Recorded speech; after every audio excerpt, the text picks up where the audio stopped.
Atos dos Apóstolos, capítulo 2. Leremos para nossa edificação versículos 42 ao versículo 47.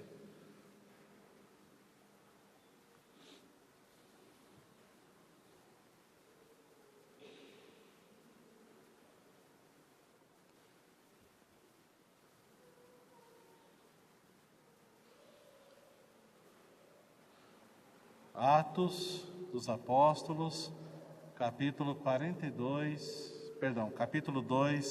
versículos 42 a 47.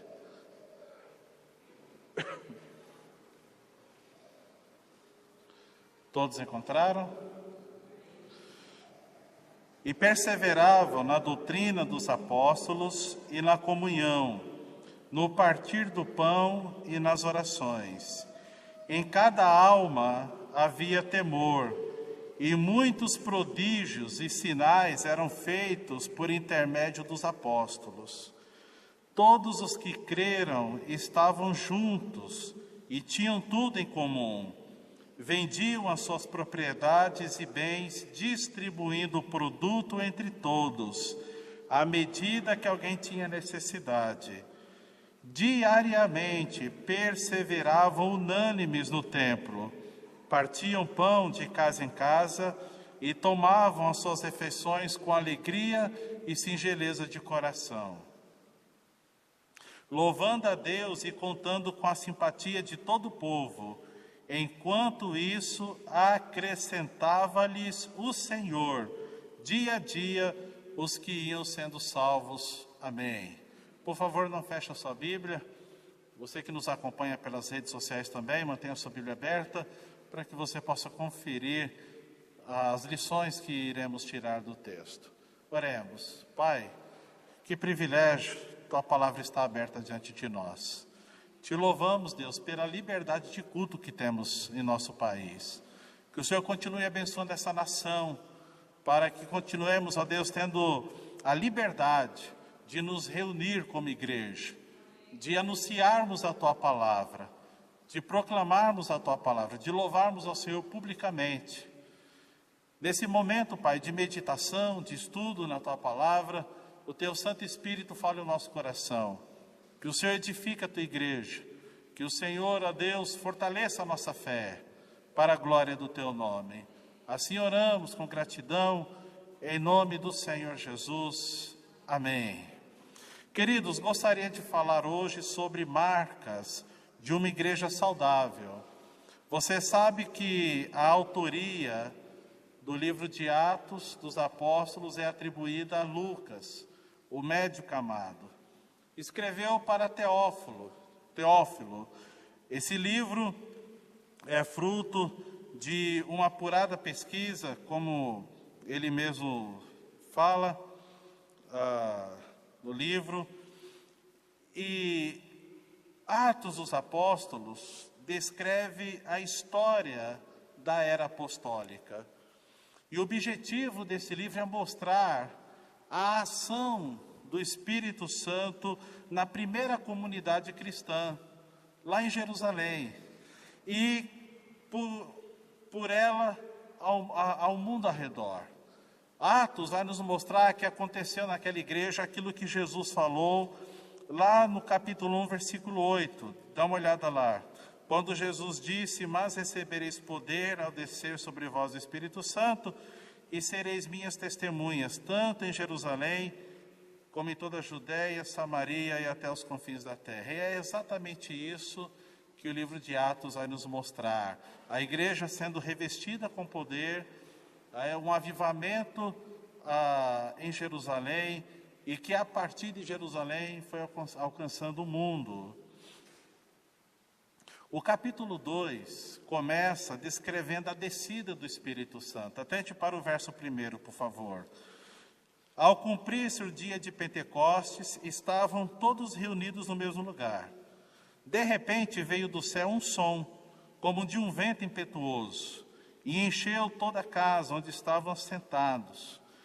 E apareceram distribuídas entre eles línguas como de fogo, e pousou sobre cada um deles. Todos ficaram cheios do Espírito Santo e passaram a falar em outras línguas, segundo o Espírito lhes concedia que falassem. E a Bíblia disse que as pessoas ficaram atônitas. Veja o verso de número 12. Todos, atônitos e perplexos, interpelavam uns aos outros. Que quer isso dizer? E a Bíblia diz que alguns zombavam. Alguns diziam que os irmãos estavam bêbados. E aí, embriagados. E Pedro, impetuoso como era, levantou-se, agora não na carne, mas levantou-se no Espírito e pregou um sermão inflamado. Atente para o verso de número 14. Então se levantou Pedro com os 11 e, erguendo a voz, advertiu-os nesses termos: varões judeus e todos os habitantes de Jerusalém, tomai conhecimento disto e atentai nas minhas palavras. Estes homens não estão embriagados, como vim dispensando, sendo esta a terceira hora do dia. Mas o que ocorre é o que foi dito por intermédio do profeta Joel. E aí ele cita a profecia de Joel nos versos 17 ao verso 21, e ele diz que o que estava acontecendo ali então era o cumprimento de uma profecia, na qual o Senhor diz que derramaria do seu Espírito sobre toda a carne. E aí nós temos um avivamento em Jerusalém. E este avivamento não ficou somente em Jerusalém, mas a igreja cresceu em Jerusalém, expandiu-se para toda a província da Judéia, alcançando a região de Samaria, onde teve um avivamento também. Atos capítulo 8 narra esse avivamento em Samaria. Depois chegou a Cesareia, depois a Antioquia da Síria, e a partir daí para as províncias do império até chegar a Roma. A palavra de Deus cresceu, muitas pessoas abraçaram a fé. O evangelho, os apóstolos levaram o evangelho do Senhor Jesus Cristo, a mensagem da salvação, para todo aquele mundo antigo. E esse texto de Atos vai nos narrar como era o dia a dia da igreja, como viviam os primeiros convertidos. E a igreja, irmãos, de Jerusalém tornou-se uma referência em todo o mundo e para todos os tempos, de como a igreja deve ser, no que a igreja deve crer e aquilo que a igreja deve praticar. Veja bem, irmãos, somos uma igreja nova. Dia 2 de dezembro, completamos 5 anos de organização da nossa amada igreja, a Igreja Presbiteriana da Capela. Estamos no início ainda. E podemos dizer, esse é o tema para o próximo ano, que temos visto prodígios. Em Deus temos feito proezas, louvado seja o nome do Senhor. Mas acredito de todo o meu coração que Deus ainda tem muito a fazer em nós, por nós e através de nós. E eu trago esse capítulo hoje para os irmãos porque encontramos nele algumas marcas dignas de serem imitadas. A Igreja Presbiteriana da Capela, se quiser ser uma igreja coerente com o ensino de Jesus, uma igreja relevante para a cidade de Vinhedo e não somente para esta cidade, se quer ser uma igreja que contribua na expansão, para a expansão do reino de Deus, deve desenvolver cada uma destas marcas que eram características na igreja em Jerusalém. E precisamos, com a bênção de Deus, incorporá-las na nossa igreja também. A primeira marca que o texto vai nos dizer, então, não na ordem cronológica do texto aqui, mas uma envolvente adoração. Veja o verso 46 e o verso 47. Diariamente perseveraram unânimes no templo, Partiam pão de casa em casa e tomavam suas refeições com alegria e singeleza de coração. Leia comigo, irmãos, vamos lá? Louvando a Deus e contando com a simpatia de todo o povo. Veja bem, irmãos, era uma igreja que transbordava alegria e felicidade.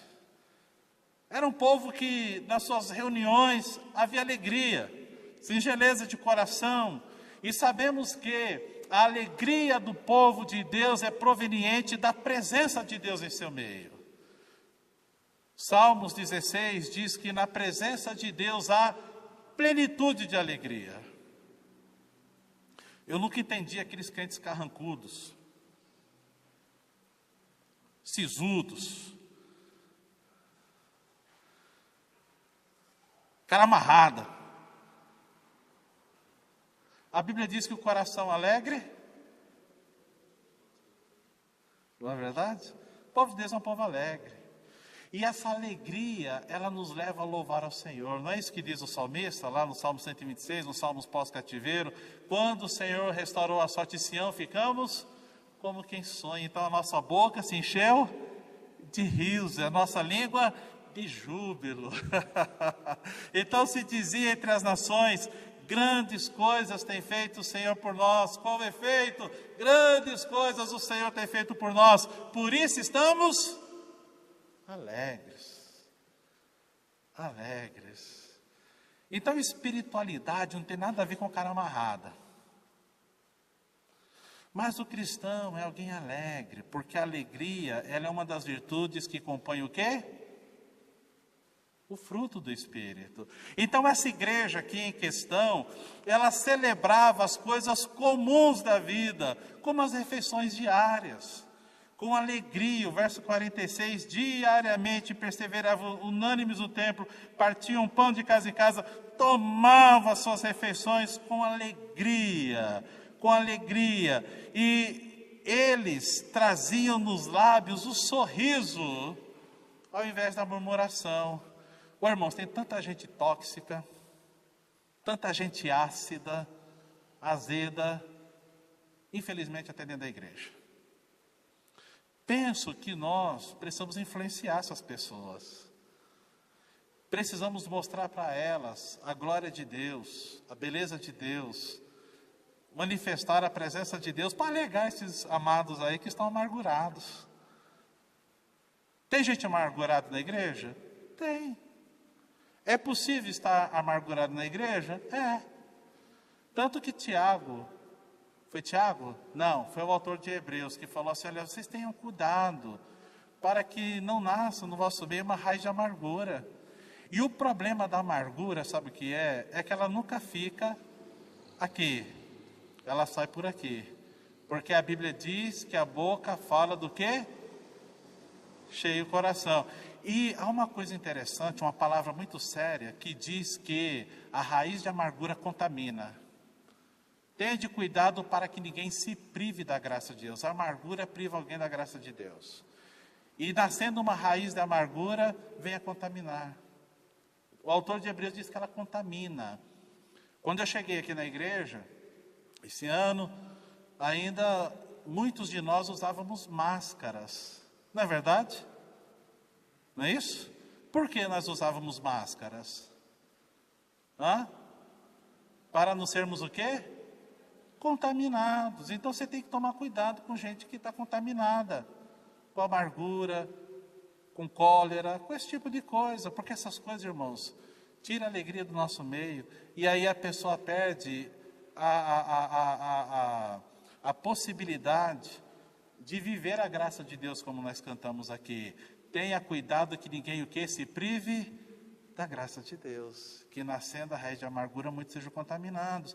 Mas quando a comunidade, a igreja, o cristão está cheio do Espírito Santo, a Bíblia diz que a alegria se faz presente em nossa vida. E assim era a igreja em Jerusalém. Era uma igreja perfeita? Não, mas era uma igreja que transbordava de alegria. Era uma igreja cheia do Espírito Santo, a tal ponto de o lugar onde estavam reunidos tremeu uma vez. Se isso aqui tremesse, você ficaria aqui? Vocês acham que eu ia descer com toda elegância aqui? Ó, não é? Mas o lugar tremeu, ninguém correu, porque eles estavam tão cheios do Espírito Santo que algumas coisas eram comuns no meio deles. E esses crentes traziam alegria nos lábios, sorriso nos lábios, em vez de murmuração. O culto da igreja era uma festa. Louvavam a Deus no templo diariamente. Espero que a gente chegue um dia a ter cultos diários aqui na capela. Por que não? Conheci o capelão do Mackenzie essa semana, conversei com ele. Vamos ver se a gente fecha uma parceria com o Mackenzie voluntário, para essas portas estarem abertas diariamente, servindo a comunidade. Mas essa igreja, diariamente, o povo estava lá cultuando a Deus. Como se não bastasse, na igreja se reuniam de casa em casa. A vida de Deus transbordava na igreja em Jerusalém. E nós precisamos transbordar da presença de Deus em nossa igreja, irmãos. E a igreja presbiteriana da Capela, a semelhança da igreja de Jesus Cristo em Jerusalém, precisa desenvolver uma envolvente adoração. Porque isso atraía a cidade. Isso chamava a atenção da cidade. A Bíblia diz que eles contavam com a simpatia de todo o povo. Irmãos, o maior marketing para uma igreja não é Facebook, não é YouTube, não é nada dessas coisas, Instagram, mas é um cristão cheio do Espírito Santo. É um cristão que adora a Deus. Um cristão que louva a Deus. A minha vida, a tua vida, meus amados irmãos, tem que levar o ímpio, o gentio, o não crente, a louvar a Deus. Olha, louvado seja Deus pela igreja presbiteriana da Capela. Não é isso que Jesus falou? Vocês são a luz do mundo e o sal da terra. Assim brilha a vossa luz diante dos homens, para que eles vejam as vossas boas obras e glorifiquem o vosso Pai que está nos céus. Nós tivemos um candidato à presidência da República, em 2018, curiosamente ele fez muita gente dizer glória a Deus. Lembra daquele candidato? Ele falava tudo, ele falava assim, glória a Deus. Bem carioca, né? E daqui a pouco eu vi o povo na rua, glória a Deus, glória a Deus, glória a Deus, glória a Deus.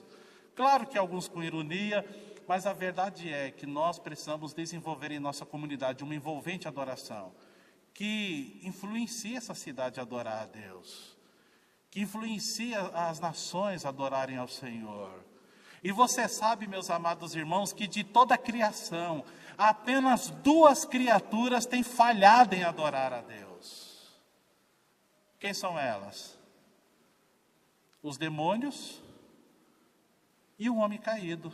O homem perdido, o homem que ainda está nos seus pecados. Mas nós, como igreja do Senhor, devemos adorar o Senhor, devemos tributar honra e glória ao louvor. E toda a agenda dessa igreja, tudo que essa igreja fizer, deve fazer para a glória de Deus, deve fazer para o louvor do nome do Senhor, senão perde a razão de existir, perde a razão de ser. Mas não apenas uma envolvente adoração, mas essa igreja, ela tinha um profundo discipulado. Veja o verso 42, a primeira parte. E perseveravam na doutrina dos apóstolos. Perseveravam na doutrina dos apóstolos. Um profundo discipulado. Veja bem, meus irmãos, a igreja de Jerusalém nasceu sob a proclamação das Escrituras. Lembra dos salmos que lemos no início dessa reunião? Proclamai entre as nações. A igreja, ela é chamada para anunciar o Evangelho, proclamar a palavra de Deus. E a proclamação da igreja, irmãos, ela precisa ser cristocêntrica. O texto diz que eles perseveravam na doutrina dos apóstolos. E como que era a doutrina dos apóstolos, como que era a proclamação apostólica, ela era cristocêntrica e cristológica. Quando esses homens pregavam Cristo, anunciavam a pessoa e a obra de Jesus. Não era achismo, não era experiência humana, mas eles anunciavam Jesus. As pessoas, ao olharem para a igreja perto da capela, elas têm que ver Jesus, enxergar Jesus na nossa vida, na nossa doutrina, nas nossas ações, na nossa pregação, na nossa liturgia. Tudo tem que apontar para Jesus, irmãos. Uma proclamação o quê? Cristocêntrica. Mas era uma proclamação bíblica. Anunciavam a palavra de Jesus. Eles anunciavam aquilo que Jesus ordenou para eles. Fazei discípulos de todas as nações, batizando-os em nome do Pai, do Filho e do Espírito Santo, ensinando-os a guardar todas as coisas que vos tenho ordenado. Era a doutrina dos apóstolos, não era experiência, mas era o profundo ensino da palavra de Deus. Falavam a respeito da fé em Jesus, do arrependimento, da volta para Deus. E nós precisamos, irmãos, como igreja presbiteriana, anunciar com fidelidade a palavra de Deus, uma proclamação bíblica. Sabia que os concílios da igreja chegaram à conclusão de que a igreja verdadeira tem 3 marcas? Primeiro, a fiel pregação da palavra de Deus. Segundo, a correta administração dos sacramentos. Terceiro, o exercício da disciplina. Então precisamos pregar a Bíblia, anunciar a palavra. É o que Paulo falou para Timóteo: prega a palavra. Estive lá, e alguns irmãos aqui estiveram lá, na igreja Nazareno. Formatura lá do nosso seminarista Lucas. E quando eu cheguei na igreja, eu fui impactado. Igreja bonita, um templo enorme. Eu olhei para aquele carpete e falei: um desse na capela. Sentei naqueles bancos acolchoados, falei: uns bancos desses na capela. Que púlpito, nossa, que mídia, que galeria. A gente vai fazer uma na capela também. Mas quando eu olhei, irmãos, para frente do púlpito, eu estou até arrepiado aqui. Na hora que eu olhei para frente assim, da galeria, o pastor prega, vendo aquilo lá em letras garrafais, estava escrito: prega a palavra. Que coisa linda. A igreja tem que pregar a palavra.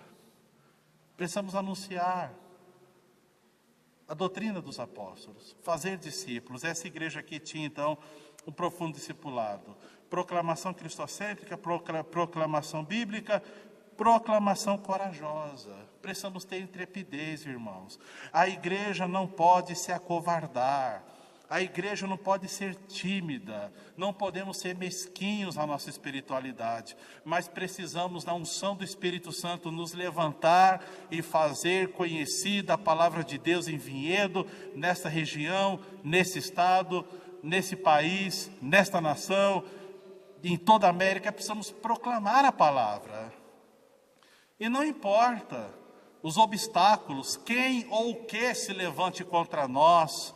Porque os apóstolos, quando foram ameaçados, a Bíblia diz que Pedro e João foram ameaçados para não pregar mais o nome de Jesus. E Pedro fala assim: vocês julguem entre vocês, o que é mais certo? É obedecer a homens ou obedecer a Deus? Porque nós não podemos deixar de falar do que temos visto e ouvido.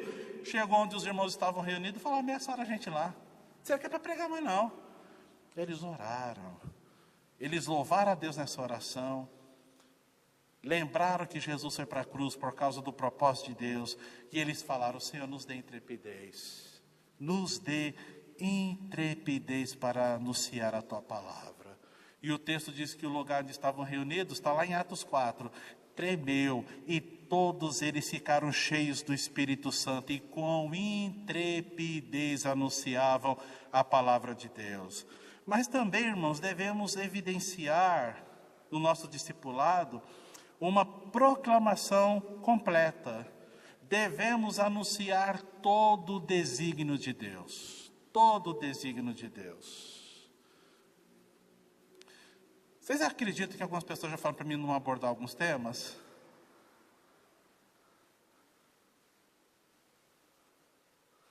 Ô pastor, é deselegante falar desse tema aí.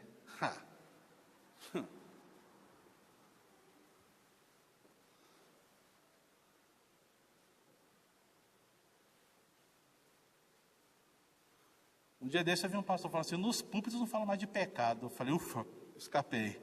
Eu falei isso de pecado, de arrependimento. É deselegante falar de alguns temas, irmãos. Vamos ver o exemplo de Paulo? Veja lá, não desmarca aí Atos 2, mas veja lá em Atos capítulo 20. Capítulo 20, verso 26 e verso 27. Paulo estava conversando com os irmãos, os presbíteros lá da igreja de Éfeso, e ele disse o seguinte, Atos 20, 26 e 27. Portanto, contrário, irmãos, vamos ler juntos, para isso ficar bem gravado na nossa mente? Portanto, eu vos protesto, no dia de hoje, que estou limpo do sangue de todos, porque jamais deixei de vos anunciar todo o desígnio de Deus.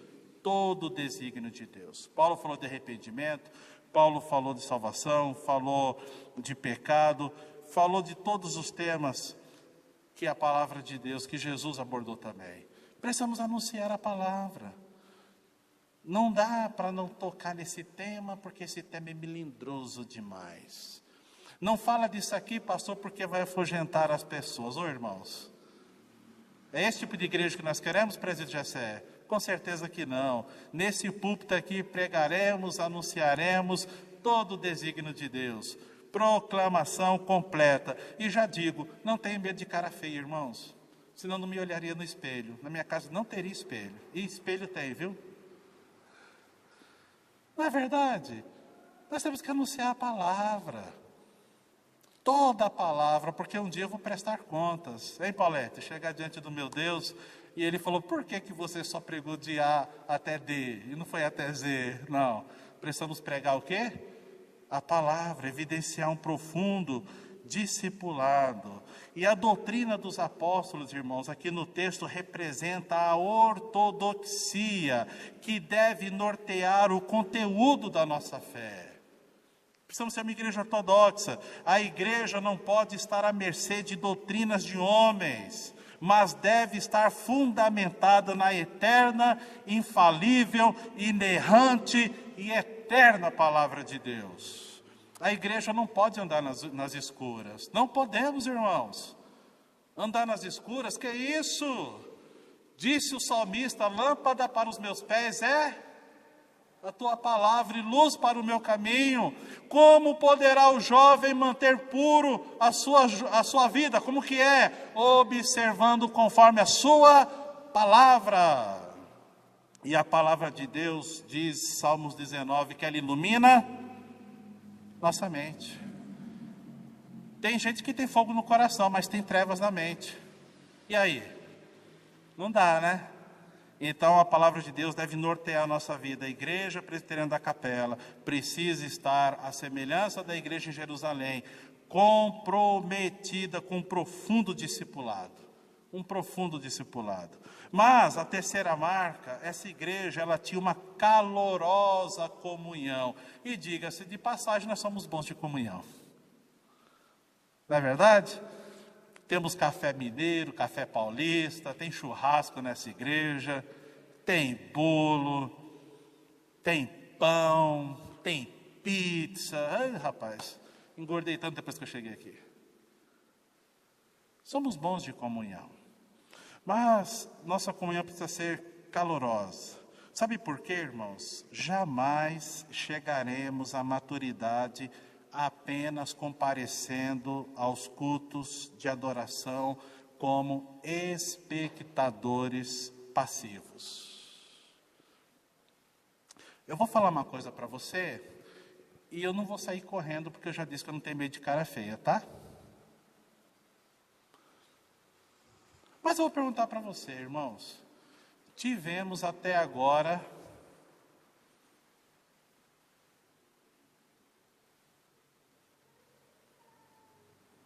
49 reuniões de oração. Você participou de alguma? Ô irmãos, uma?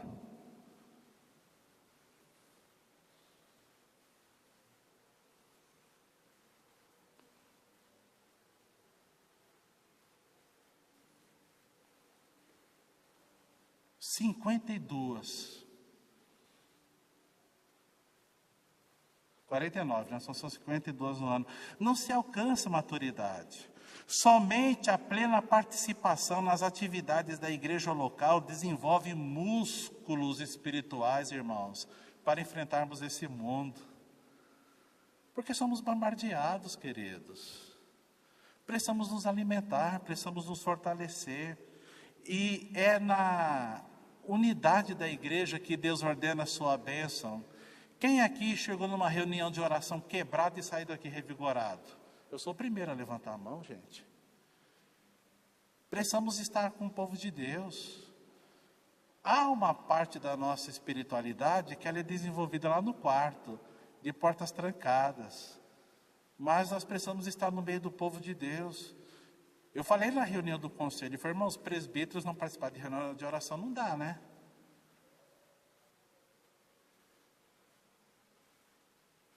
Irmãos do Ministério de Louvor não participar de reunião de oração escola dominical, não dá. Puxa vida, não terminei nem o primeiro ano de pastoral nessa igreja, estou arrumando confusão para mim. Mas não tem medo de cara feia. Ô irmãos, eu digo isso a vocês com tanto amor no meu coração, porque eu amo vocês. Quando eu abraço vocês, é sincero o meu abraço. Precisamos, irmãos, sabe o que acontece? As expressões uns aos outros ou entre si são usadas mais de 50 vezes no Novo Testamento. Amai uns aos outros, exortai uns aos outros, encorajai uns aos outros, admoestai uns aos outros, perdoai uns aos outros. Olha que coisa linda. Mais de 50 vezes.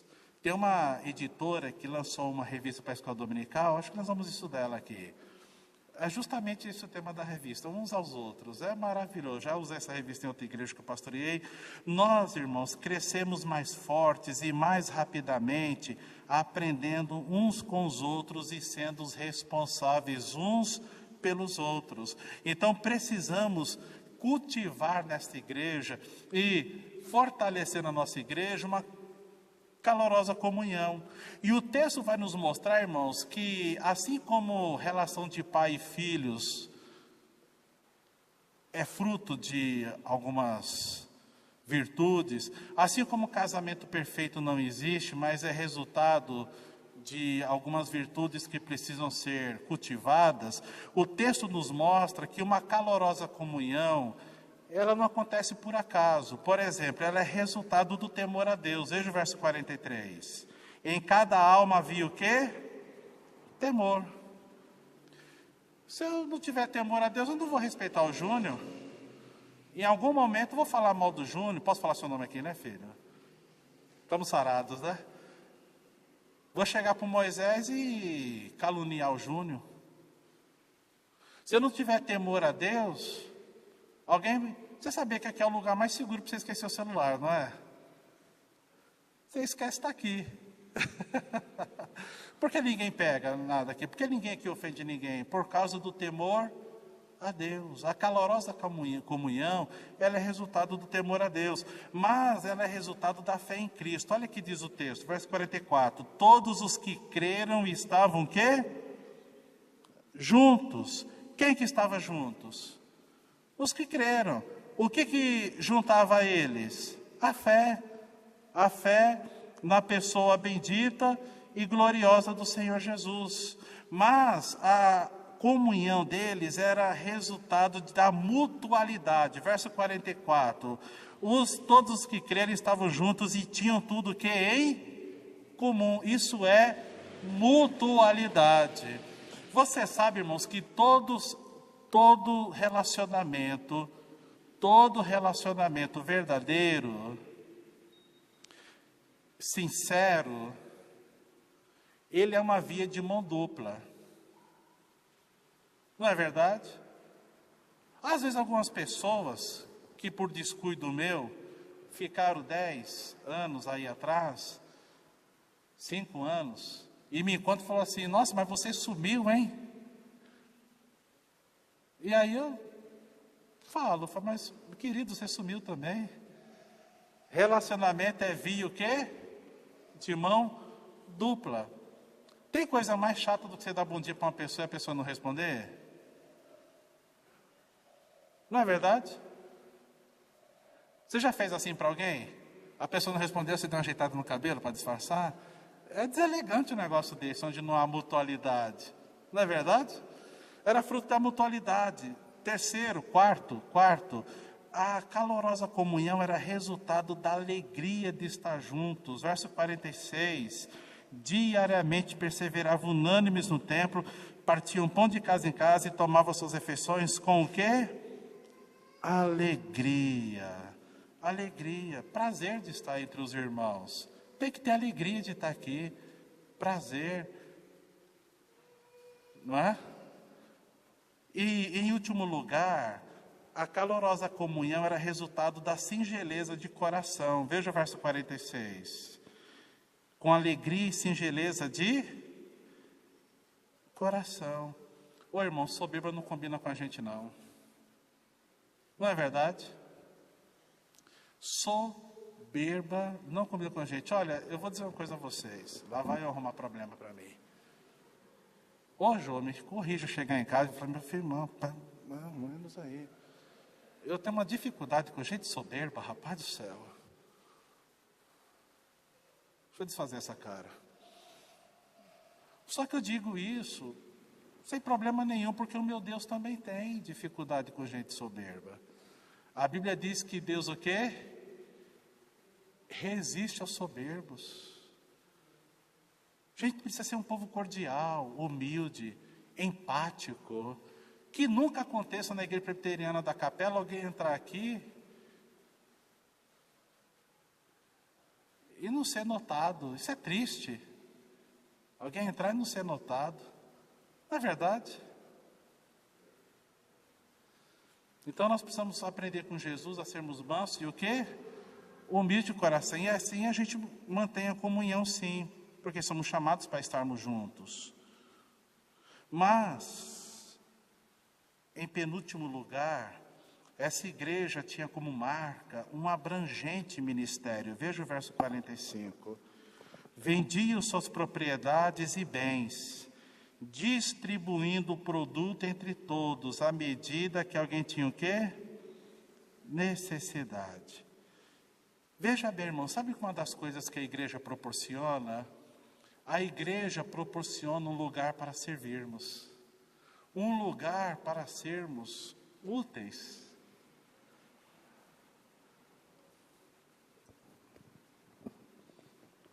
Alguns colegas entram em contato comigo, e é normal. Acho que eu vou levar a Jo lá naquela igreja de Nazareno para ela ver. Que igreja linda.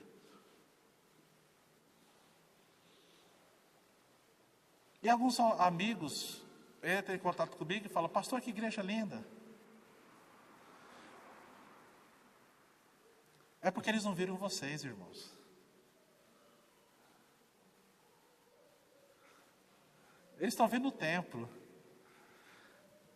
Eu participo de uma reunião toda quarta-feira, online, com Pinheiros. E quem preside essa reunião é o reverendo Mariano. Ele é diretor executivo da Junta Missionária. Vai estar conosco aqui domingo que vem. Vamos fazer um culto aqui de ações de graça pelo aniversário da nossa igreja. E ele vai trazer a palavra. E aí ele foi me dar bom dia, ele falou assim, chegou o pastor Evandro, o pastor do templo mais bonito do estado de São Paulo. Realmente é um templo bonito.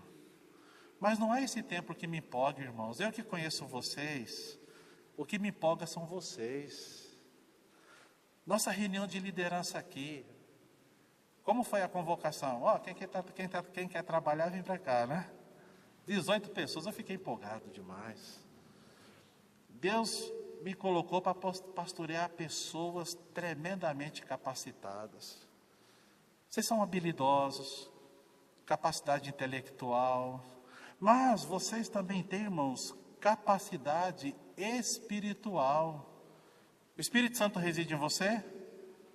Você é convertido? Você nasceu de novo? Você é crente em Jesus? Então você tem o Espírito Santo.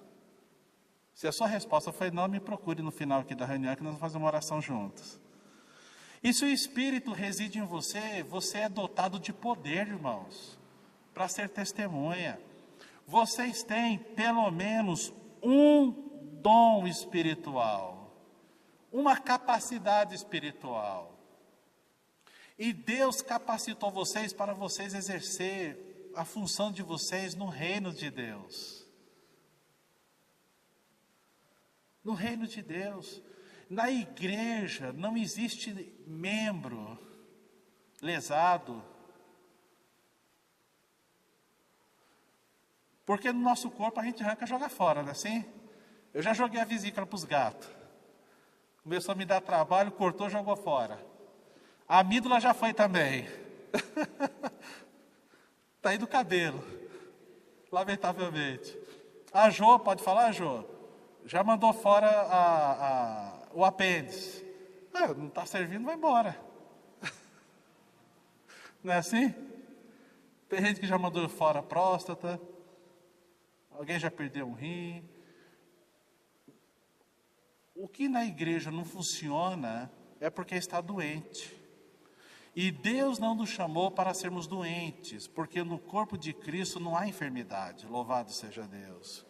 E a igreja é o corpo de Cristo, e vocês, irmãos, individualmente são membros deste corpo. Então nós precisamos entender que Deus tem uma função específica para cada um de nós em sua família. Isso chama-se ministério. Verso 45 diz que eles estavam trabalhando, eles estavam se envolvendo, eles estavam trabalhando em prol da comunidade. E a comunidade local, no nosso caso, Igreja Presbiteriana da Capela, é o lugar que Deus planejou para que você descobrisse, para que você desenvolvesse e para que você utilizasse os seus talentos. Não enterre o seu talento, pelo amor de Deus. Isso é perigoso. E a igreja proporciona, irmãos, esse lugar de crescimento espiritual. Você vem para cá domingo para dar uma carga, aquele carregador lá agora que tem um celular de 128 watts, estou apaixonado, doido para ter um, 128 watts, Turbo Power. Você vem para cá para tomar um Turbo Power do Espírito Santo e sair durante a semana anunciando a palavra, influenciando, servindo, sendo luz, sendo sal, sendo proclamador da palavra. Você tem um ministério, meus amados irmãos, e não é um ministério parcial. Não sou apenas eu que tenho ministério integral. Você tem um ministério integral também, porque não dá para ser sal e luz em tempo parcial. Domingo eu sou crente. Todos nós temos roupa domingueira, não temos? Encontrei um jovem aqui no corredor. Tá bonito, rapaz, elegante ele. Santa Ceia, pastor. Te amo, meu filho, não vou nem olhar para ele. Ai, meu Deus do céu. A gente tem roupa domingueira. Mas a gente não é só crente de domingo não, viu, irmãos? É crente integral. Aonde a gente passa, precisamos exalar o bom perfume de Cristo. Então você tem um ministério. Em último lugar, para alegrar os irmãos, crescente evangelização. Veja o verso 47. Enquanto isso, acrescentava-lhes o Senhor dia a dia os que iam sendo o quê? Salvos. Irmãos, enquanto a igreja crescia em graça e piedade, Deus acrescentava números, pessoas àquela igreja. Todos nós aqui somos chamados para gerar discípulos, fazer discípulos, gerar igrejas. Todos nós precisamos, à semelhança de Paulo, ter a dor de parto, ganhar almas, influenciar pessoas, trazer pessoas para o reino de Deus. Sabe por quê, irmãos? Qualidade gera quantidade, viu? Quando eu era criança, tinha uma propaganda de um biscoito chamado Tostines. Está no mercado ainda? Alguém comeu Tostines esse ano? Eu vou procurar lá no mercado, ver se eu acho Tostines. Quem se lembra do biscoito Tostines? Quem lembra? Aí, ó, pelo menos o marketing ficou. Bem feito o marketing. O biscoito era bom também. Nunca mais a gente comprou Tostines, não foi? Ô, pessoal da Tostines, mandou uma oferta aqui para a igreja, estou fazendo propaganda. Veja bem, irmãos, tinha um slogan da Tostines que falava assim: Tostines vende mais porque é fresquinho ou é fresquinho porque vende mais? E aí? O que eu entendo nesta frase é que qualidade gera quantidade. E crentes cheios do Espírito Santo, uma igreja piedosa, uma igreja centrada na palavra de Deus, uma igreja que de fato busca a Deus, ela cresce, irmãos. Ela cresce, ela aumenta, as pessoas vêm para essa igreja. Quando a igreja planta e rega, Deus dá o crescimento. O problema é que muitas vezes não plantamos e muito menos regamos. Quando a igreja vive o que prega e testemunha no poder do Espírito, Deus a faz crescer. Irmãos, crescimento da igreja tem que ser uma coisa natural, normal. Como o seu cabelo cresce, a sua barba cresce, as suas unhas crescem. Você que já chegou aí no ápice da sua altura, tem coisas no seu corpo crescendo, não tem? Todo organismo saudável cresce. E se a nossa igreja é uma igreja saudável, ela vai crescer para a glória de Deus. E que essas marcas possam ser buscadas ansiosamente pela igreja. Irmãos, vamos fazer um censo essa semana, eu já pedi para você fazer. Se puder, faça no bairro da Capela, mas não precisa ser só aqui não, porque nós queremos ser a igreja da cidade. Igreja da cidade. Quando eu desci do carro ali, do outro lado da rua, passou um senhor lendo aquele folheto da nossa igreja. Acho que o irmão Humberto entregou. Entregou? Vi ele lendo, fiquei feliz. Mas me faça um favor, irmãos. Por favor, me faça um favor, depois traga para mim um feedback. Quando eu cheguei em Vinhedo, eu fiz isso. E uma das vezes eu estava até com o presbítero Washington, não sei se ele se lembra disso. Lá na Cosama. Pergunta para as pessoas, você sabe onde é que fica a igreja pretendente da capela? Pergunta, por favor. Pergunta. Porque a maioria das pessoas que eu conversei até sabem que tem um prédio grande aqui. Alguns até imaginam que é igreja, mas a maioria das pessoas não sabiam, irmãos. Isso mostra que nós não estamos sendo eficientes, que nós não estamos sendo eficazes em anunciar o Evangelho. Porque uma igreja que anuncia o Evangelho é uma igreja conhecida, é ou não é? Quem conhece a igreja Presbiteriana de Pinheiros? Quem conhece a igreja da cidade? Quem conhece a igreja Batista Lagoinha? Quem conhece a 8ª igreja presbiteriana de Belo Horizonte? Primeira igreja presbiteriana de Belo Horizonte? 6ª igreja? Irmãos, precisamos anunciar, proclamar, evidenciar uma crescente evangelização para a glória de Deus. Diante de tudo isso que vimos nesse texto, qual deve ser a nossa postura em relação à igreja? Precisamos admirar a igreja, irmãos. Porque a igreja, ela é a noiva de Cristo. Ela é o corpo de Cristo. Ela é lavoura de Deus. É edifício de Cristo. A igreja é uma comunidade formada por pessoas que foram alcançadas pela graça de Deus, que reconheceram Jesus como Senhor e Salvador de suas vidas, cujas vidas foram reformuladas em viver em obediência a Deus e contribuir para o avanço do reino de Deus. Diante disso, tem que admirar essa organização chamada igreja. Igreja está abençoando pessoas ao redor da terra. Igreja está recuperando pessoas, recuperando vidas.